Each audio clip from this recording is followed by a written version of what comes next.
Hello friends, আজ আমি বানাবো পেঁয়াজকলির পোস্ত। পেঁয়াজকলিটাকে আমি খুব ছোটো ছোটো করে কেটে নিয়েছি।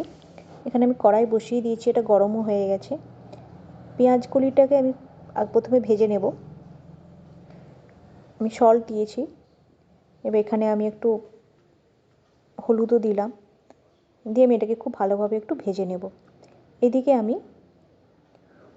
পোস্তটাকে পেস্ট করে নিই। পোস্ত নিলাম 2 স্পুন, তার সাথে নিলাম সর্ষে, এখানেও আমি 2 স্পুনের মতন নিয়েছি।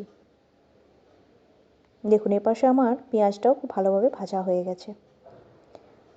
এখানে আমি পেঁয়াজের পেস্টটাও দিয়ে, যে পোস্তর যে পেস্টটা ছিল সেই পেস্টটা আমি দিয়ে দিলাম পেঁয়াজের উপরে। পেঁয়াজগুলি যেটা ছিল ভাজা ভাজা হয়ে গেছে, তার উপরে আমি দিয়ে দিলাম।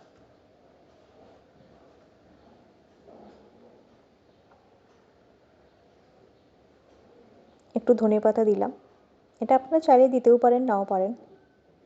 দেখুন, একটু ড্রাই ড্রাই হয়ে গেছে, এটা ড্রাই ড্রাই হলেই একটু ভালো লাগে। আমার কিন্তু এটা রেডি।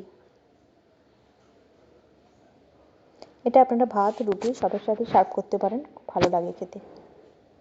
বানিয়ে দেখবেন আর কমেন্ট করে জানাবেন কেমন লেগেছে।